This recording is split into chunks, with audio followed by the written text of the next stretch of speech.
de passer la parole au premier orateur, je vais vous le présenter. Il s'appelle le Père Fabien Kalezo Chirebuka. Il est missionnaire xavérien. Il est né à Baraka le 20 janvier 1979. Il a fait son école primaire à Fizi et son école secondaire au petit séminaire de Mungombe, puis à Bukavu. Après son diplôme d'État, il est entré chez les missionnaires xavériens. Il a fait la propédeutique et le philosophat à Bukavu, le noviciat à Kinshasa, la théologie à Parme en Italie. Il a émis ses vœux perpétuels dans la famille xavérienne le 7 décembre 2007 à Parme. Il a été ordonné prêtre par Monseigneur Jean-Pierre Tafunga, d'heureuse mémoire, le 27 juillet 2008 à Uvira. Après son ordination sacerdotale, il a poursuivi ses études à Rome en théologie biblique, dont il est détenteur d'une licence. Après ses études à Rome en 2011, il a travaillé aux Philippines comme formateur et recteur du Théologat international xavérien de Manille. Et depuis août 2017, il est conseiller général des missionnaires xavériens. Nous vous disons encore une fois bienvenue, Père Fabien, et nous vous passons le micro pour votre présentation. Bonjour à tout le monde. C'est avec joie que je me tiens devant vous pour vous parler de mes confrères, Luigi Carrara, Giovanni Didone, Victor Faci et les confrères Abel Joubert, qui dans 3 jours seront proclamés vénérés par l'Église universelle. Je remercie la directeur et la sous-commission pour la culture qui m'a invité pour parler de ces 4 futurs bienheureux qui seront reconnus par l'Église. Je suis content de parler car je me sens doublement lié à eux. Premièrement, ils ont été martyrisés dans la terre qui m'a vu naître. Vous avez entendu ma modeste biographie.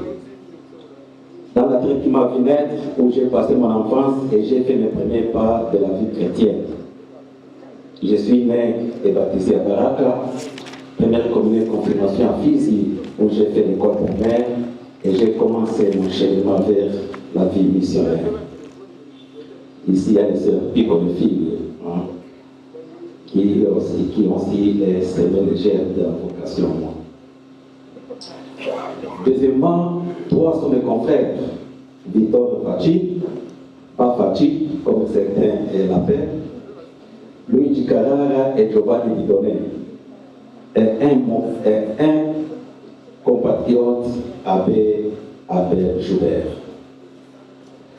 Le thème qui m'a été donné est Abel Joubert et ses compagnons, leur vie et leur ministère sacerdotal. Moi, je les reformulerai ainsi.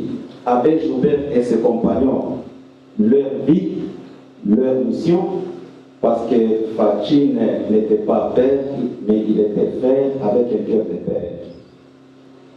Leur mission et leur martyr dans les sens du témoignage, modèle de fraternité missionnaire et de solidarité dans un contexte d'instabilité sociopolitique.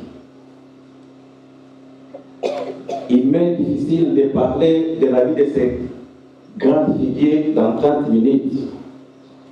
Ils sont 4 et aussi chaque détail et aspect de leur vie mérite une attention particulière pour les connaître, découvrir leurs richesses, leur grandeur, leur profondeur et leur sainteté afin de les aimer. Je me limite seulement à souligner en passant certains aspects qu'ils ont en commun et quelques caractéristiques personnelles de chacun. Je vais développer 4 points. Premier point, leur vie. Deuxième point, leur mission. Troisième point, les défis pastoraux. Et dernier point, l'essence de leur béatification pour nous. Premier point, leur vie.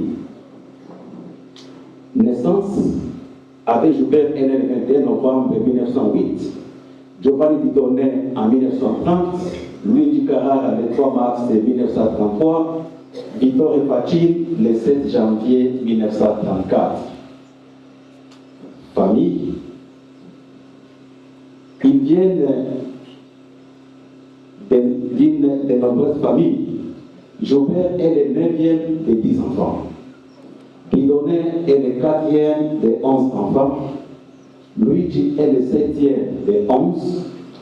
C'est Fachin qui fait l'exception, il est 3e de 6 enfants. Ils viennent tous les 4, ils sont nés de familles chrétiennes, bénéficiant d'une éducation religieuse dès leur bas âge, où l'importance était donnée à la prière et où les parents tenaient beaucoup à la transmission de la foi à leurs enfants. C'est ce climat familial et religieux qui va marquer leur enfance, leur croissance et leur choix futur. Ils viennent de familles modestes. Les 3 Xavériens viennent de familles modestes et Abbé Joubert d'une famille pas riche, mais nous pouvons dire où le niveau de vie était supérieur par rapport aux autres. Origine, comme le disait Monseigneur l'évêque il n'y a pas longtemps, ils sont d'origine européenne.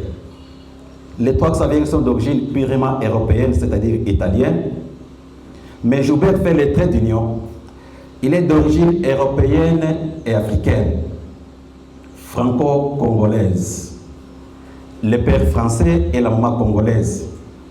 Cela dit déjà beaucoup avec une histoire familiale intéressante grâce à son père, capitaine Léopold Louis Joubert, qui travailla 10 ans en France et en Italie comme sous-officier dans les corps des gardes pontificaux. Puis il rejoint l'archevêque d'Alger, Monseigneur Charles Lavigérie, qui avait besoin de soldats pour défendre les missionnaires dont il est fondateur des Pères Blancs. Le même Louis Joubert deviendra collaborateur de ces mêmes missionnaires, catéchiste, enseignant, infirmier, attentif aux pauvres et aux malades. Il a acquis la nationalité congolaise et puis épousé une Congolaise, une chose qui à l'époque n'était pas permise. Capacité intellectuelle de ces 4. Ils avaient une capacité intellectuelle moyenne. Ils n'étaient pas brillants à l'école. Ils rencontraient des difficultés dans certaines matières.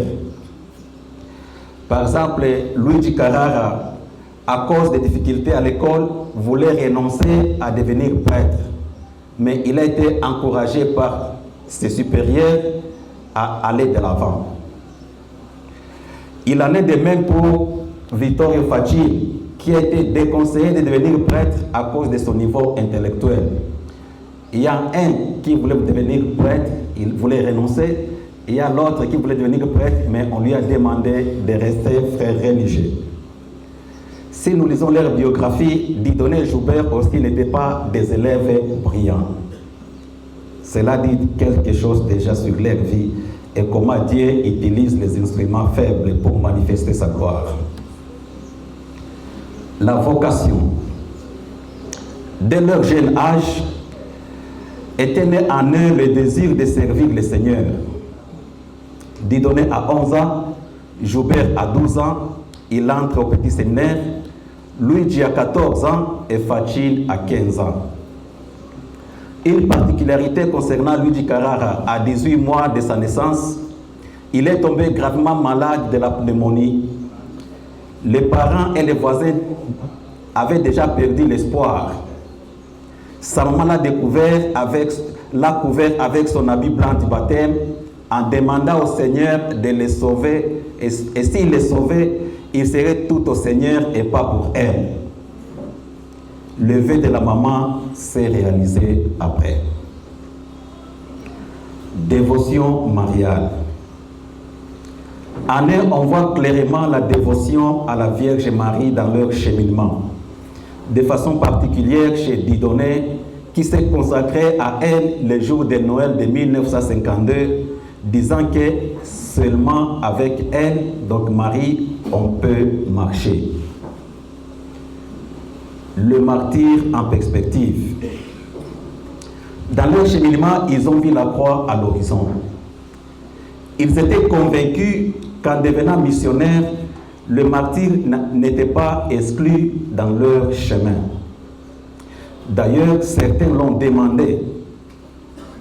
Ils ont donc développé cette conscience et en sont devenus conscients une fois en mission pendant la situation d'instabilité dans laquelle ils vivaient. Luigi Carrara, quand il venait ici, en écoutant les informations qui venaient du Congo, sa maman lui avait dit que ça serait la dernière fois qu'il les voyait.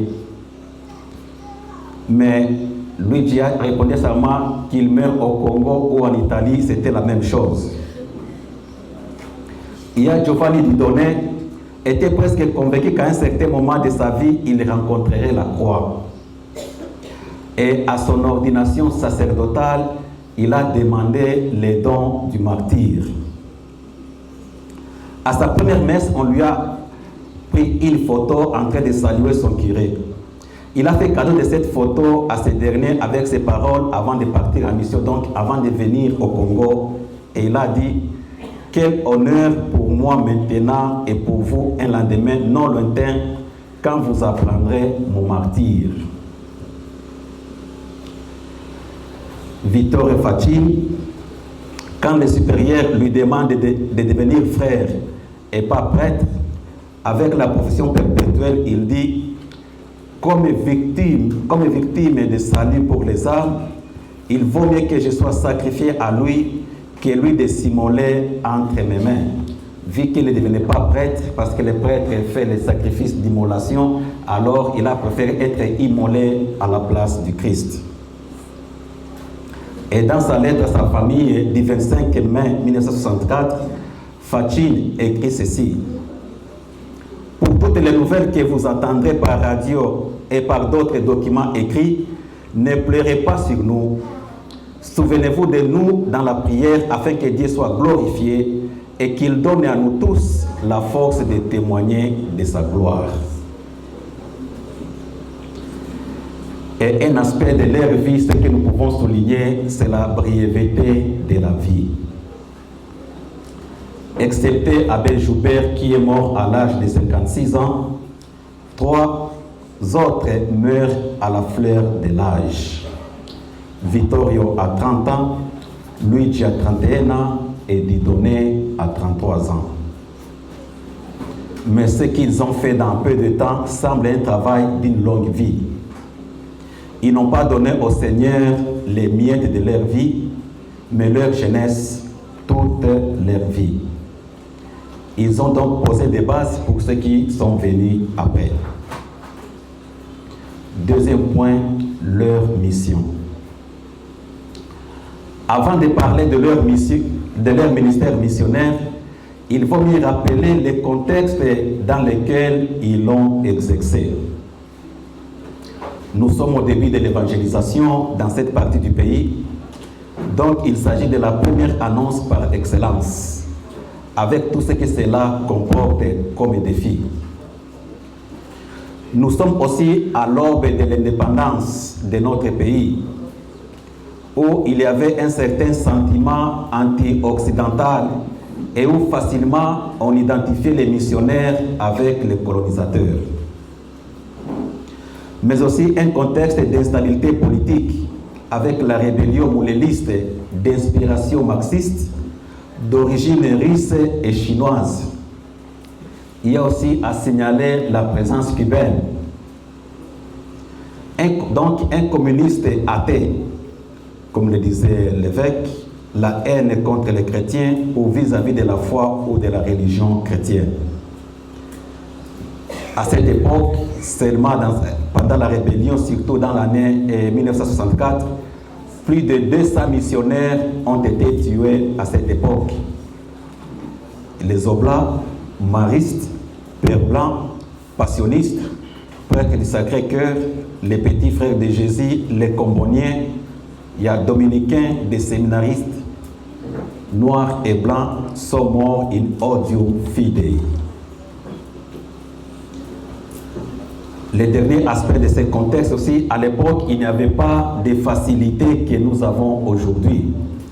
Facilité de communication, Internet, électricité, compétences dans certains domaines, mais les routes étaient relativement meilleures qu'aujourd'hui, comme disent les anciens. Les missionnaires étaient donc un homme polyvalent et tout-terrain. Et parlant de leur ministère missionnaire dans ce contexte, je souligne les aspects suivants qui étaient pour eux la priorité. Le premier aspect, comme je disais, nous sommes dans le contexte de la première annonce, donc la priorité était donnée au kérigme et à la préparation au sacrement de l'initiation chrétienne, baptême, première communion et confirmation. Dans leur ministère missionnaire, nous voyons une attention, ou mieux encore, une passion particulière pour les enfants et les jeunes. Éducation et encadrement de la jeunesse. Vittorio était l'aumônier de Xaveri de toute la zone de Lubembe et toujours au milieu d'eux. Même chose, Abbé Joubert était toujours avec les jeunes, utilisant son talent de musique. Il était enseignant et fondateur de plusieurs écoles où il était envoyé. Les 4 futurs bienheureux étaient convaincus que pour élever le niveau et garantir un lendemain meilleur pour ces jeunes, il fallait promouvoir l'instruction. Un autre aspect, c'est la pastorale du football. Le père Luigi était un arbitre. Et Dieudonné aimait bien inviter les jeunes à jouer au foot. Ils utilisaient donc les ballons du football pour atteindre et rassembler les jeunes.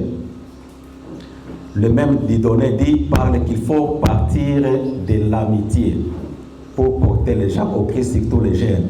Partir de l'amitié. Un autre aspect, c'est la pastorale de présence et de proximité.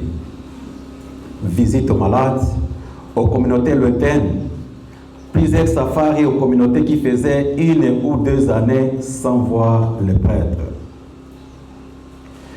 Nous voyons dans leur ministère la promotion de la dévotion à la Vierge Marie. Ils ont organisé des pèlerinages mariaux, que certains se souviennent. La dévotion au Saint-Sacrement. Quand ils étaient libérés de la prison de Bukavu, ils tenaient à tout prix retourner à Baraka pour protéger le Saint-Sacrement qui est resté dans l'église. En bref, je peux dire qu'ils étaient des missionnaires ou des apôtres zélés, infatigables et itinérants. Giovanni Dieudonné, grâce à son zèle missionnaire, était surnommé Apungu, qui signifie en Kibembe envoyé de Dieu. Une affirmation de Dieudonné le dit bien. Il dit ceci: tant qu'il y aura du bien à faire et tant que nous aurons des forces, nous ne nous arrêtons pas. Le même dit, pour montrer aussi son amour, son attachement à l'Église, il dit faire le moins de mal possible à l'Église de Jésus. Joubert, en 29 ans de ministère, il a parcouru 3 diocèses actuels, Kalemi, Kasongo et Uvira. Il est passé Kasongo, Lusaka, Kala, Lusaka encore de nouveau, petit séminaire, Moyo, Kabambare, Kibangula, Mungombe, Kibanga et Fizi, sa dernière mission. Fachil, aumônier de Xaver et de tout Lubembe, les constructions des écoles, de l'église de Baraka, du presbytère et la catéchèse. Il dit que non, l'Afrique a besoin d'être aimée. Les 4 futurs bienheureux n'étaient pas des paresseux. Ils ont perdu du poids parce qu'ils étaient à temps plein au travail. Parfois, ils mangeaient seulement une seule fois la journée. Et Kara a dit, quand on est avec Dieu, tout va toujours bien. Défis missionnaires ou pastoraux. Il y a les défis de la langue. Ils étaient encore au début de leur mission. 2 et 3 ans de présence au Congo.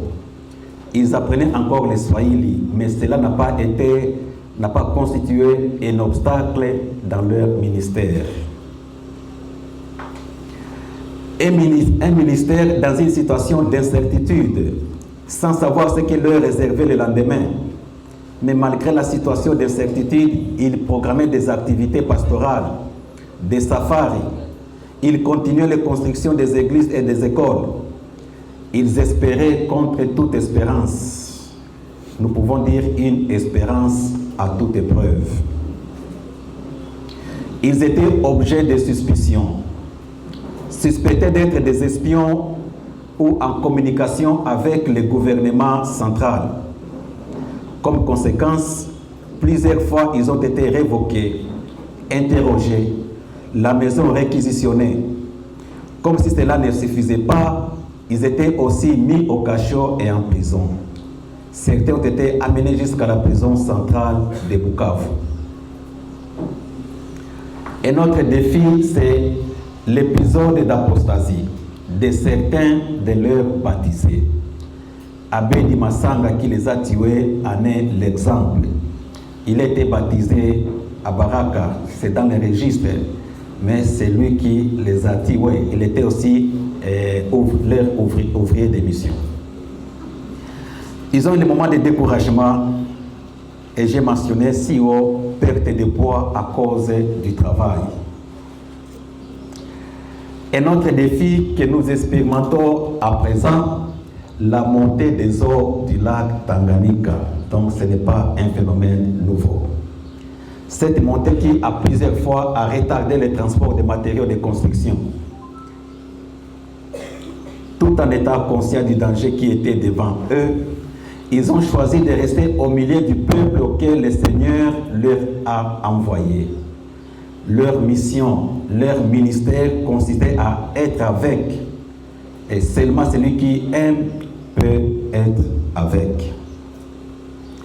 Le père Dieudonné, dans sa lettre à son catéchiste Raphaël Poupou, dit ceci: ne pensez pas que les pères vont rentrer chez eux. Sachez-le bien, plutôt de rentrer chez eux, les pères préfèrent mourir dans leur mission. Ils étaient préparés à cela parce que nos constitutions savériennes, au numéro 14, notre fondateur, Saint Guido Maria Confort, écrit ceci: dans notre action apostolique, nous suivons la voie parcourue par le Christ dans son incarnation. Ceci nous demande une attention constante à la complexité des situations où nous œuvrons, en même temps que la disponibilité d'esprit et de cœur, afin d'adapter notre action aux diverses exigences des temps et de lieux. En particulier, cela demande une communion de vie et de destin avec les frères auxquels nous sommes envoyés, jusqu'au partage de leurs problèmes et de leur cheminement de libération. Je répète, communion de vie et de destin avec les frères auxquels nous sommes envoyés. Pendant que tous les autres ont fui, missionnaires protestants, commerçants européens, fonctionnaires de l'État, eux ont choisi de rester avec le peuple. Comme dit Saint Jean Chrysostome, les brebis que tu n'auras pas portées sur tes épaules, tu les porteras dans ta conscience. Raison pour laquelle ils sont appelés martyrs de la fraternité. Luigi connaissait que le frère Vittorio était resté seul à Baraka. Il est allé lui faire compagnie. Ainsi, il pouvait aussi garantir la célébration de la messe et des sacrements. Abbé Joubert, après sa libération avec son compagnon Abbé Thomas Maliabwana, a préféré rester avec Giovanni Dieudonné pour les soutenir et lui faire compagnie. Et quand Joubert est arrivé à Fizi, Dieudonné lui a dit, nous aurons une bonne compagnie. Ils ont fait preuve de la fraternité et de l'amitié pendant leur mort. Luigi a préféré mourir à côté de Fachin. Joubert est mort ensemble avec Giovanni Dieudonné. 4 et dernier point, signification de leur béatification. Premier point, la béatification de l'abbé Joubert et ses compagnons est un événement très important et significatif pour l'Église universelle en général et de façon particulière pour l'Église du Congo, précisément d'Uvira. On doit souligner que ce sera pour la deuxième fois qu'un tel événement aura lieu dans notre pays. Le premier étant de la sœur Anne-Marie Tenengapeta en 1985 par le pape Saint Jean-Paul II à Kinshasa. C'est vraiment un moment de grâce et de bénédiction pour notre Église. C'est une grâce et un honneur à voir des bienheureux qui ont dédié leur vie pour nous jusqu'à la mort. Ils sont nos intercesseurs, protecteurs et ancêtres dans la foi. L'évêque a lu la lettre aux Hébreux 1. Le 11 novembre 1966, Monseigneur Kataxi a rencontré le pape Paul VI. Ce dernier lui a adressé ces paroles sur l'assassinat de nos confrères. Ce sont vos martyrs. Vous ne les croyez pas. Conservez leur mémoire, vénérez leurs reliques. Deuxième signification, c'est la mémoire historique. Cette béatification nous rappelle l'histoire triste de notre pays, qui depuis son indépendance est presque toujours marquée par des moments d'instabilité, de guerre, et aussi et toujours notre pays est à la recherche d'une paix durable. Troisième signification, le martyr est l'expression la plus éloquente du témoignage et de la vie chrétienne et de la fidélité au Christ. Les 4 futurs bienheureux sont des exemples à suivre. Exemples de fraternité, de solidarité, de l'amitié et de l'amour pour les prochains, du don de soi. Cet événement ne peut pas rester une lettre morte, un passé oublié ou une célébration folklorique, mais il doit enrichir nos vies comme personnes, comme communauté chrétienne, comme diocèse, comme Église du Congo et Église universelle. C'est facile de parler des saints que de les imiter. Dernière signification, cette béatification, d'une manière ou d'une autre, exprime ou devrait exprimer la maturité et la missionnariété de l'Église locale. Ce n'est pas n'importe quel diocèse qui a un bienheureux ou un saint. Uvira en aura 4 d'un coup. Maturité dans le sens de Tertullien, le sang des martyrs est la sémence des nouveaux chrétiens. Quand ils sont morts, les diocèses avaient combien de chrétiens? Combien de prêtres? Combien de paroisses? Et aujourd'hui, que disent les statistiques? Je parle de la maturité pas seulement du point de vue démographique, mais aussi et surtout du point de vue spirituel, missionnaire et engagement chrétien. Une église en mission. Leur béatification est une impulsion pour la mission dans les périphéries géographiques et existentielles de notre diocèse, de notre pays et du monde. Conclusion. L'histoire qui traverse notre pays depuis le temps colonial jusqu'à nos jours est une histoire triste, sombre. Le pays continue à être pillé, dévasté. Le sang des innocents continue à couler sur notre terre. Il nous semble de marcher dans les ténèbres. De cette histoire ténébreuse, Dieu écrit droit sur les lignes courbes. Dit le psalmiste, même la ténèbre pour toi n'est pas ténèbre, et la nuit comme les jours et lumière. À Fizi, la lampe qui continuait à briller jusqu'au matin à côté des cadavres de l'abbé Joubert et du père Dieudonné est très symbolique. Cela signifie que la lumière est plus forte que les ténèbres, l'amour est plus grand que la haine. Pour nos 4 futurs bien-aimés, on ne leur a pas enlevé la vie parce qu'il l'avait déjà donnée. On ne leur a pas enlevé la vie, il l'avait déjà donnée. Je vous remercie.